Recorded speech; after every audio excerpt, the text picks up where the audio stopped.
Welcome gamers and everyone else to Gamers and everyone else's guide to school, AP Chemistry. So I looked up the AP test dates and realized that the AP Chemistry test is actually tomorrow. So I'm here to help you guys cram for it by explaining some of the more important or difficult topics that will be on the exam.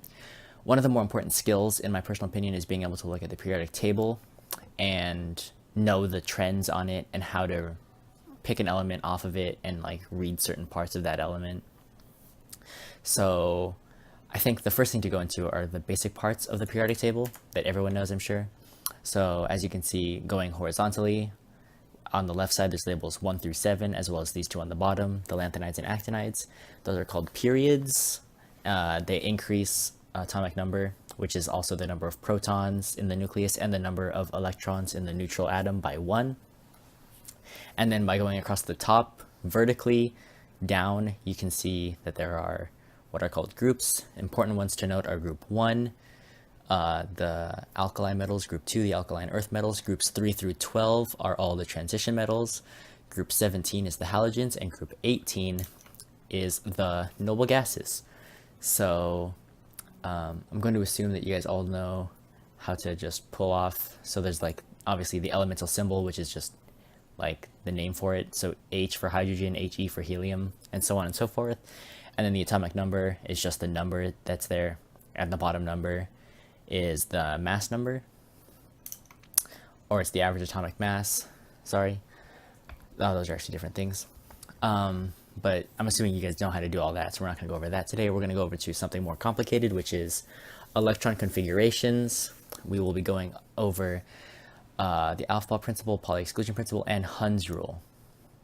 So it's important to note that electron energy goes up only in certain specific energy levels.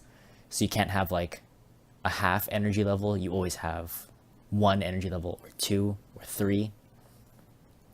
And as with everything, there's exceptions to this rule, or not that rule, but the rules that we're going to state next.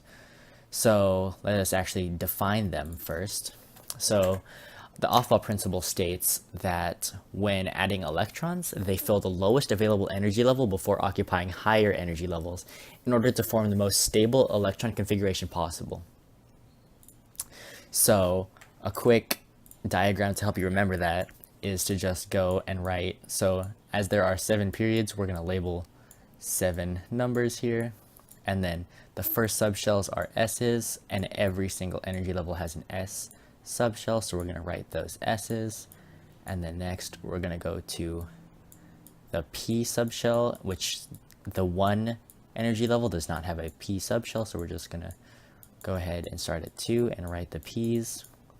So now next is D, and the D subshell starts at the 3rd energy level. There is no 2D or 1D orbital. And then after that we're going to do the F subshell, of which there are only 4 and 5 energy levels because there aren't that many elements that exist. So if you draw diagonal arrows, it will actually help you fill in what order energy levels are filled in. So the key thing to note is, or the key thing about this to note is that where a lot of people get mixed up is right here, how it goes from 3p, 4s, then instead of going from 4s to 4p, like 3s and 3p and 2s and 2p do, it goes from 4s back to 3d, then to 4p, then to 5s, which 5s will also then go back to 4d and 5p and 6s. So if you have the periodic table, it's easy because you can just go across. So that's 1s, this is the 2s, 2p, 3s, 3p, 4s, and then you can see that this, the transition metal first row right here, actually comes before what would be the 4p, and that's actually the 3d block. So there's a slide missing, but I'm just going to go ahead and show you real quick the image. So this is the image. So there's the S block right here, and then it also includes, you know, helium for whatever reason.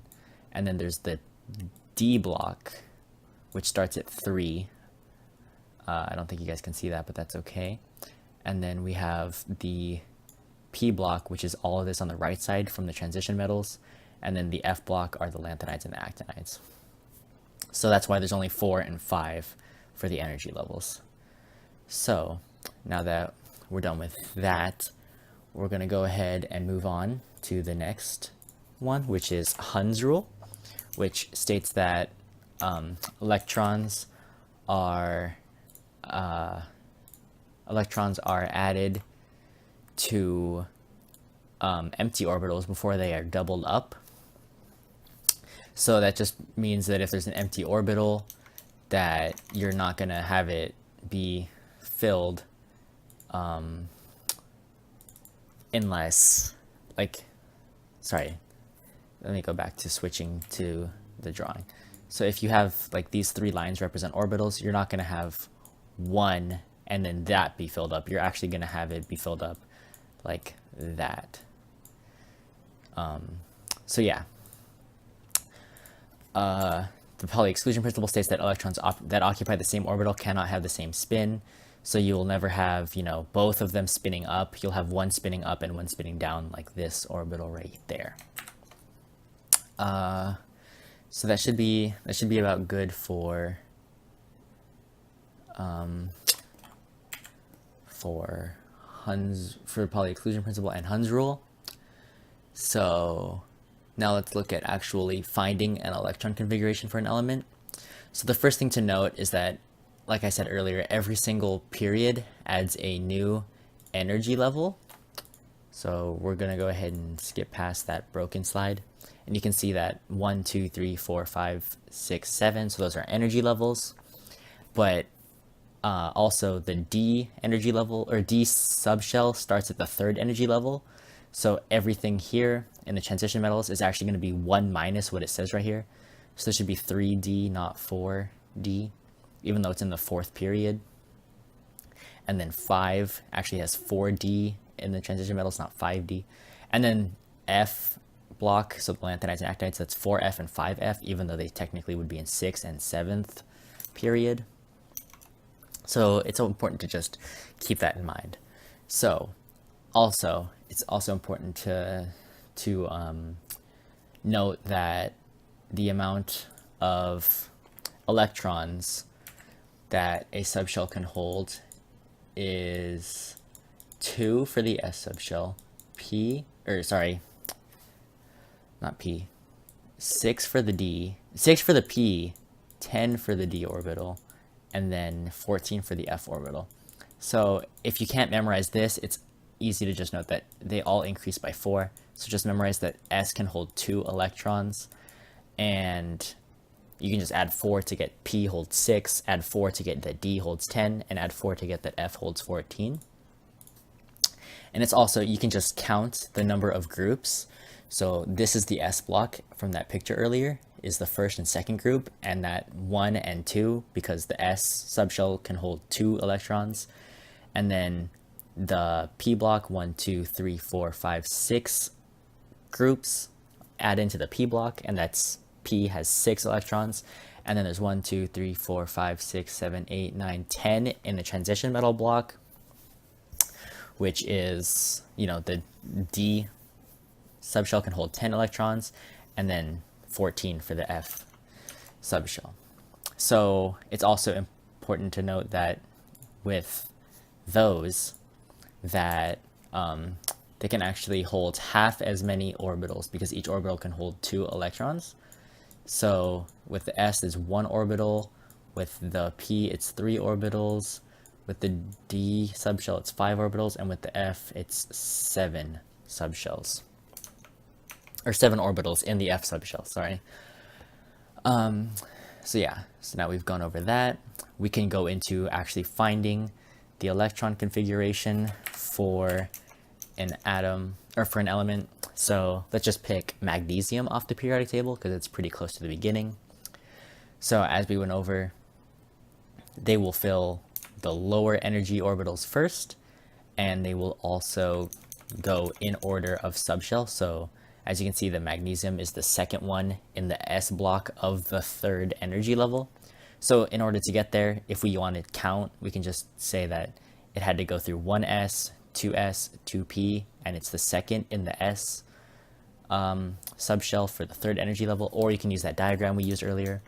But regardless, you know that it ends at 3S for the energy level. So it goes through 1s, and then it goes through hydrogen and helium, so both of those. It goes into 2s, and then it goes through both of those elements, and it goes through all 6 elements in the p block on the second, and then it itself is the second element in the s block of the third energy level. So if you were to just write that out, it'd be 1s2, 2s2, 2p6, 3s2. And that's the electron configuration for magnesium. So next, let's go ahead and switch to my gaming periodic table of Pokemon, because I'm a nerd and we need to get a reference in for the name of my channel. So we're going to pick Zirconium, which is represented by Zoroark here. And you can see that it is in the 5th period, so it has to go through 5s2, and then the D block, remember that it's -1, so it goes 4D, and it's the second group here in that block. So we're going to switch back to here, just so that you can see it here a lot easier. So now if we follow that same ordering sequence as before, it would be 1s, and then it goes through both of those, and it goes through 2s, both of those, 2p, all 6 of those, 3s, both of those, 3p, all 6 of those, 4s, both of those, then it goes through all of 3d, so that's all 10 of those, and it goes to 4p, all 6 of those, 5s, both of those, and then it itself is in the 4d, and it's the second one. So if we switch back to the periodic table real quick, you can see it goes through all of that, all of that, all of that, all of that, all of that, and right there. So this is actually, as you can tell, it's a lot of writing, but if we wanted to write this out, we would just do 1s2, 2s2, 2p6, 3s2, 3p6, 4s2, 3d10, 4p6, 5s2, and then 4d2. So another thing to note is that sometimes they'll write it in energy level order. So they'll go 1s2, 2s2, 2p6, and then they'll go on to 3, but then instead of writing 3s2 and 3p6, instead of going to 4s2 here, they'll actually go 3d10, and then they'll go on to 4s2 and 4p6, and then they'll do the 4d2 there, and then the 5s2. So that's another way people will write it. So just don't get confused, even though, because this actually comes after this in terms of subshell energy, but it's a new number. So just don't get confused by that. So that was actually, as you can, I'm sure, tell, quite arduous. So another way is the condensed electron configuration, which is actually going back to the previous noble gas. So for zirconium, we can see that the one before it is actually krypton, which has the electron configuration of everything up to 4p6. So that would actually make writing this a lot easier, because then we can just write krypton's elemental symbol in brackets, and then write everything after krypton that we need to get to zirconium, which is 5s2, 4d2. So then we'd switch and we'd write 5s2 and 4d2, like that. So that's pretty easy. So now if we wanted to do the same thing, for example, with, say, an element like sulfur, we'd see that the previous element to sulfur is actually neon. So then its previous noble gas to sulfur is neon. So we're gonna use neon, so the elemental symbol for neon in brackets, and then everything after neon to get to sulfur, we can see that there's the 3s2 and then 3p1, 2, 3, 4. So it'd actually be 3s2 and 3p4. And that's the condensed electron configuration for sulfur. So that should be it for that. You should be good on electron configuration now. So,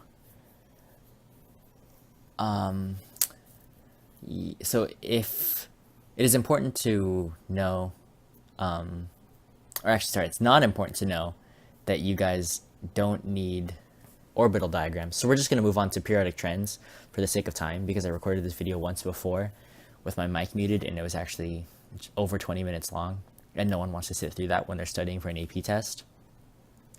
So if you guys want to know how to do orbital diagrams, just let me know and I'll make a video on it in the future.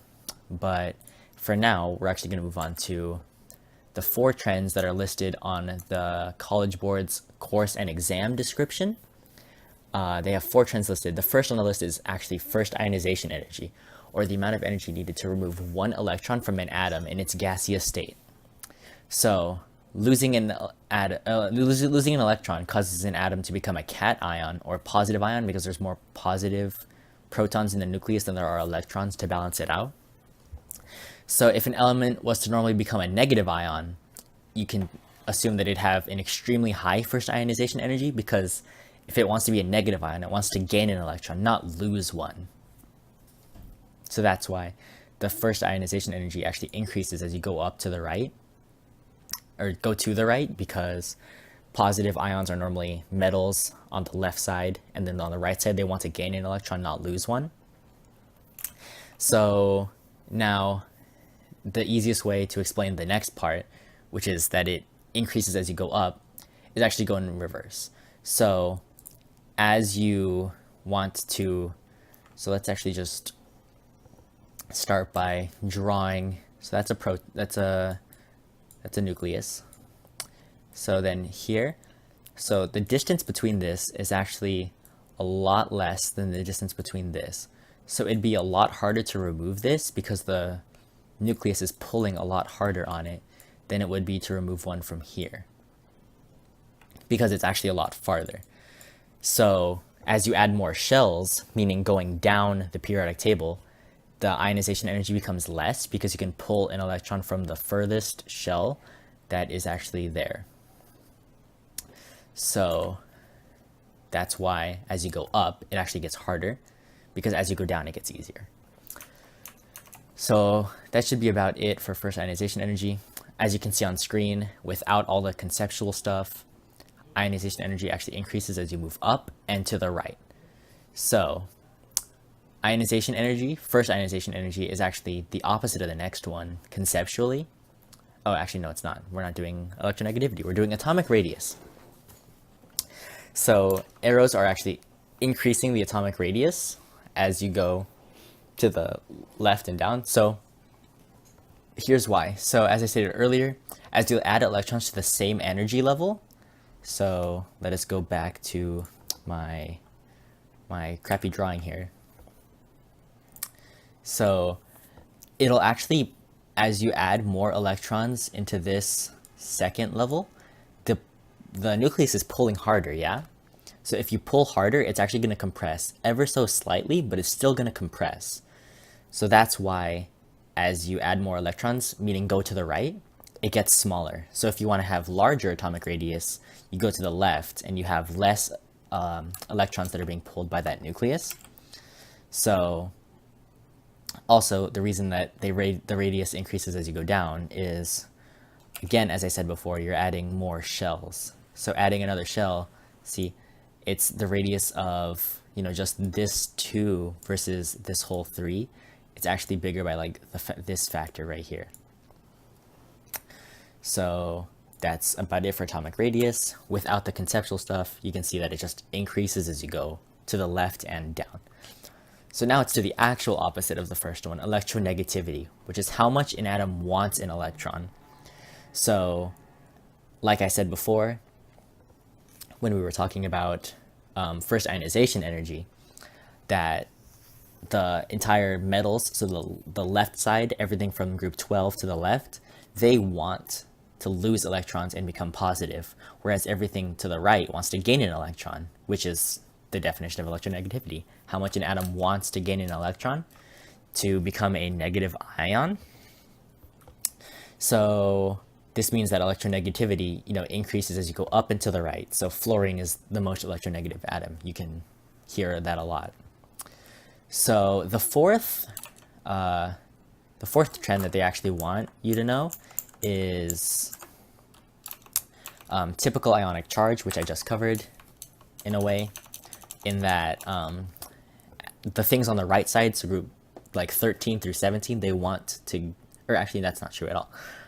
Groups 15, 16, and 17 want to gain an electron to become negative. This is because they want to satisfy the octet rule, which is having 8 electrons. So they want to have their s and p subshells filled.